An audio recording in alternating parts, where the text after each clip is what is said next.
Hello বন্ধুরা, good morning from Hyderabad. তো এখন ফাইনালি আমি এখন আছি হায়দ্রাবাদে। তো হায়দ্রাবাদ চলে এসেছি, প্রায় 10-15 দিন হয়ে গেল। তো তোমাদের সঙ্গে একটা কিছু শেয়ার করা বাকি আছে, যেটা আমি পারচেস করেছি। তো তোমরা সবাই কেমন আছো? আশা করছি তোমরা সবাই ভালো আছো। তো চলো। আর বর্তমান আমি এখন ভিডিওটা শ্যুট করছি, মানে জাস্ট একটা অসাধারণ ভিউর সামনে, বলেও বোঝাতে পারবো না। হ্যাঁ, ফাইনালি দেখিয়ে দিচ্ছি। তো ওই সাইডটা হচ্ছে এয়ারপোর্ট, ঠিক আছে। আর এই সাইডটা এয়ারপোর্টের পাশ দিয়ে একটা হাইওয়ে চলে এসছে, যেটা ফাইনালি মানে এয়ারপোর্টকে যেটা টাচ করছে, ঠিক আছে। আর আমি এইখানেই শ্যুটটা করছি। আর চলো ফাইনালি তোমাদের রিভিউটা দেখে দিই। বন্ধুরা, ফাইনালি তোমাদের জন্য নিয়ে চলে এসেছি ইয়ামাহা হাইব্রিড 2025-এর নিউ মডেল, একদম নিউ মডেল। আর এই কালারটা জাস্ট হয়তো তোমাদের মানে আমাদের এখন গ্রামে, মানে জাস্ট কলকাতায় এখন দেখা যায়নি। আর এইটা আমি এসেই সঙ্গে সঙ্গে পারচেস করে নিয়েছি, ঠিক আছে। আর এইটা জাস্ট কালারটা তোমাদের কেমন লেগেছে কমেন্ট করে জানিও। আর আমার তো খুব খুব অসাধারণ লেগেছে। আর কালারটা জাস্ট মানে এইটা আমি প্রথম দেখেছি, আর যা দেখেছি আমি 2-3 দিনের পরে মানে আগে গিয়ে বুক করে এসেছি। হ্যাঁ, আর শোরুমের নামটা হচ্ছে প্যাডেল মোটো, আর ইয়ামাহা গাচ্চিবলি শোরুমে, সরি মানে হায়দ্রাবাদ গাচ্চিবলি, যে মানে ওইটা হচ্ছে হাইটেক সিটির পাশে। তো হাইটেক সিটির পাশেই আমি প্যারল মোটোতে নিয়েছি, ঠিক আছে। তো ওইটাতে আমি প্রথমে বুক করে এসেছি, গাড়ি ছিল না। তো বুক করে আসার পর ম্যাক্সিমাম 3-4 দিন পর আমাকে গাড়িটা হাতে দিয়েছে। তো ফাইনালি নিয়ে চলে এসেছি, প্রায় হয়ে গেল গাড়িটা 10-15 দিন হয়ে গেল। তো চালিয়ে দিয়েছি অনেকটা, সেটা তোমাদেরকে দেখাবো। আর তোমাদের কালারটা তোমাদের কেমন লেগেছে বলো। তো ফাইনালি তো আমার খুব অসাধারণ লেগেছে কালারটা। আর এইটা হচ্ছে আমার হায়দ্রাবাদের প্রাইস হচ্ছে 1,33,000 এক্স শোরুম প্রাইস। আর এর মধ্যে যে কি দিয়েছে তোমাদের সেটা পুরো ফুল রিভিউ দেবো আমি, ঠিক আছে। এর মধ্যে কি দিয়েছে চলো আর 1-2 করে যাওয়া যাক, কেননা গাড়িটা একটু নোংরা হয়ে আছে, কেন অনেকটাই চালিয়ে নিয়েছি আমি। আর ফাইনালি তোমাদের লুকটা তোমাদের কেমন লেগেছে বলো। তো চলো ফাইনালি মিটার বক্সে যাওয়া যাক, যে কি দিয়েছে। সামনে ধারে দেখতেই পাচ্ছ, হ্যাঁ ওটার পুরনো করে বলার কিছু নেই, যে সামনে ধারে ডিস আর পেছন ধারে ড্রাম, ঠিক আছে। চলো। আর এই হচ্ছে এক ককপিট ভিউ। তো আমার কাছে এখন গোপ্রো আমি নিয়ে আসিনি হেলমেটে, সেটা আমি লাগালে হয়তো চালিয়ে তোমাদেরকে রিভিউ দেবো। কিন্তু এই ভিডিওতে শুধু থাকছে যে কি দিয়েছে এই হাইব্রিড মডেলে, ঠিক আছে। চলো চাবিটা অন করা যাক। এই হচ্ছে ডিসপ্লে। আর ডিসপ্লে আমি গাড়িটা চালিয়ে নিয়েছি প্রায়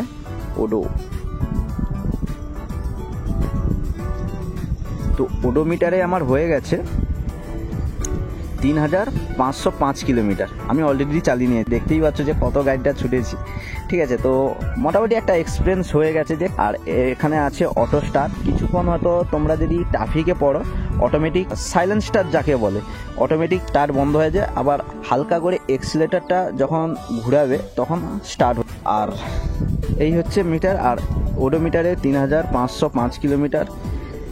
আর এবিএস তোমরা হয়তো দেখতেই পাচ্ছ না, এবিএসটা তোমাদেরকে দেখাচ্ছি। এই দেখতেই পাচ্ছ এবিএস ইকো। এটা কিসের বলতেই পারবো না, তোমরা যদি কেউ জানো কমেন্ট করে জানিও, ঠিক আছে। আর রাইট সাইড ইন্ডিকেটার। আর মিটারটা যদি একটু টিএফটি ডিসপ্লে দিত তাহলে তো খুব ভালো হতো, কেননা দামও সেরকমই নিয়েছে। দাম অনুসারে মিটারটা যদি একটু আপডেট করতো ইয়ামা থেকে তো ভালো হতো। তোমরা সবাই কমেন্ট করে বলো। আর এখন চলো একটু স্টার্ট মেরে দেখা যাক, ঠিক আছে। করে সাইলেন্ট স্টার্ট, ঠিক আছে, যাকে বলে তোমরা সবাই হয়তো জানো। আর এটা অনেক আগে করে, মানে আগের যে মডেলগুলো সেটাও তো দিয়ে দিয়েছে, যে সাইলেন্ট স্টার্টটা অনেক আগে থেকেই চলে এসছে। আর এইটা হচ্ছে, এই সুইচটা হচ্ছে তোমাদেরকে দেখাচ্ছি। এই যে লাইটটা না, এই সুইচটা মারলে হচ্ছে, এই দেখতেই পাচ্ছ, এই যে এইটা ফাইনালি একটা পার্কিং লাইটের মতন দিয়ে দিয়েছে, খুব দেখতে সুন্দর লাগছে। তো কার ভালো লাগে না লাগে জানি না, কিন্তু আমার ফাইনালি একটা যেন মানে রাত্রে যদি জ্বালানো হয় খুব মারাত্মক লাইট আছে এটা। আর চলো আর তোমাদের এক্সিলেটারের সাউন্ডটা তোমাদেরকে শুনে দিই, ঠিক আছে। এই দেখতেই পাচ্ছ,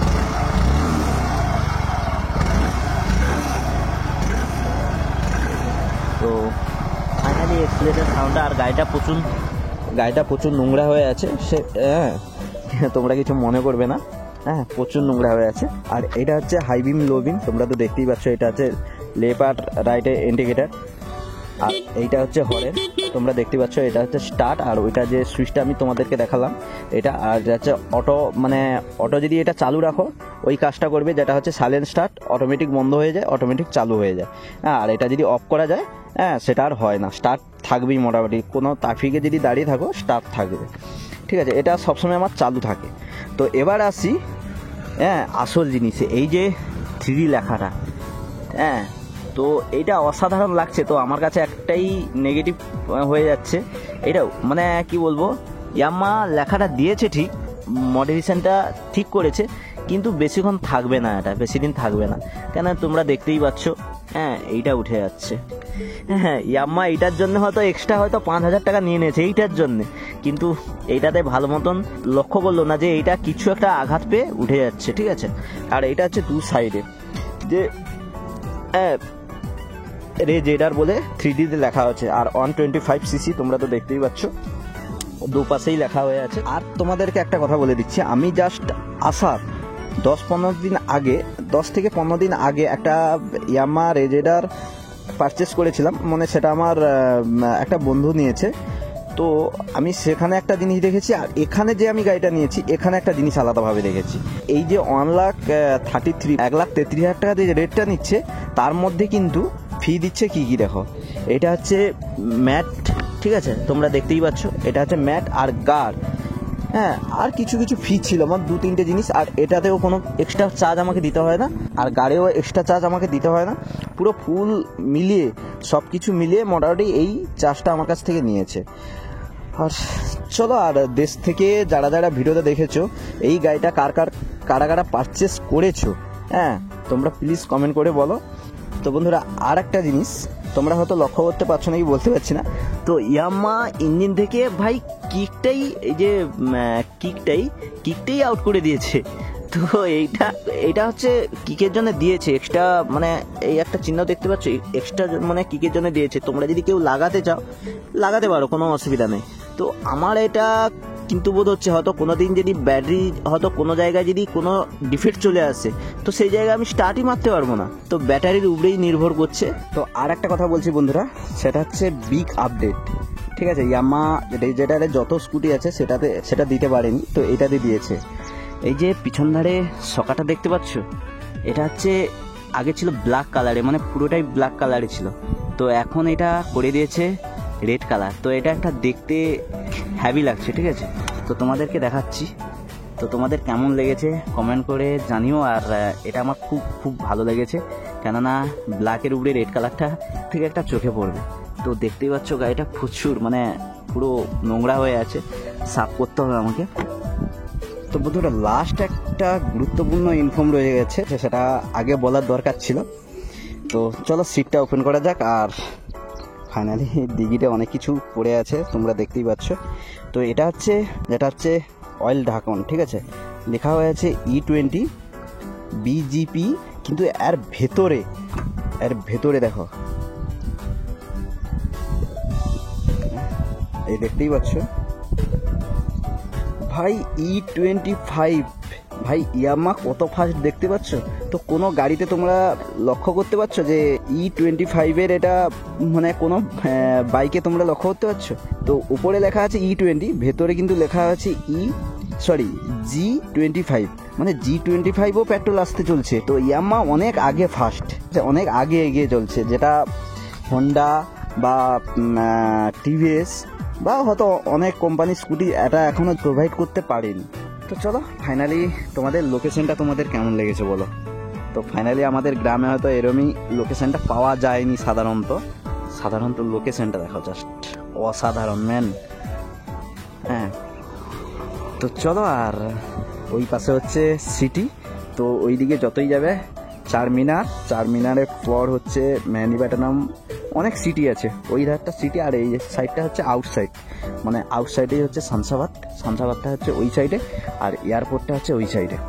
তো এই সিদাক চলে গেলে এটা হচ্ছে শামসাবাদ যাওয়া যাবে। চলো হ্যাঁ ফাইনালি এই ভিডিওটা একটু ছোট্ট ভিডিওটা তোমাদের কেমন লেগেছে কমেন্ট করে প্লিজ জানিও। এর উপরে যদি কিছু ভিডিও তোমাদের যদি চাই তো কমেন্ট সেকশনে প্লিজ জানিও, সেটা আমি ভিডিও দিতে থাকবো। চলো, তো এখন আগে চালাতাম ইয়ামাহা R15M, তো এখন চালাচ্ছি ইয়ামাহা রেজেডার 2025-এর মডেল, ঠিক আছে, নতুন মডেল। তো মাইলেজ নিয়ে যদি তোমাদের যদি ভিডিও চাই সেটাও তোমাদের বলো, তো ফাইনালি তার জন্য একটা ডেডিকেটেড ভিডিও আমি বানিয়ে দেবো, কোনো প্রবলেম নেই। তো এখন আমি ক্যামেরা কোনো হেলমেট এমনিই পড়ে আছে, তুমি দেখতেই পাচ্ছ, ক্যামেরা নিয়ে আসা নাই, না হলে চালিয়ে হয়তো কিছুটা হয়তো চালিয়ে রিভিউ দেওয়া যাবে। নেক্সট ভিডিওতে হয়তো চালিয়ে রিভিউ দিয়ে দেবো। তো চলো ফাইনালি ভিডিওটা এইখানেই এন্ড করছি, দেখা হচ্ছে নেক্সট ভিডিওতে নেক্সট ভিডিওতে। আর রাঁচির ভিডিওগুলো তোমাদের কেমন লেগেছে, আর রাঁচির ভিডিওগুলো একটু বড় হয়ে গেছে, বিগ হয়ে গেছে, তোমরা কিছু মাইন্ডে নেও না, কেননা রাঁচির ভিডিও যদি আমি দুটো মানে একটা এপিসোডকে যদি দুটো করে করা যেত তাহলে একটা দেখার মজাটা সেটা পাওয়া যেত না। তো চলো আর বেশি কিছু কথা বলবো না, ভিডিওটা এখানে এন্ড করছি, কেননা কাজের টাইম হয়ে যাচ্ছে, ঠিক আছে। আর এখানে তো আমি ঘুরতে আসিনি, জব করতে এসেছি, ঠিক আছে, টাইমটাই ম্যাটার করে। বাড়িতে যখন ছিলাম ফ্রি ছিলাম, তো এখানে কাজের মধ্যে চলে এসেছি। তো চলো, তো দেখা হচ্ছে নেক্সট ভিডিওতে তেল দে, বাই বাই।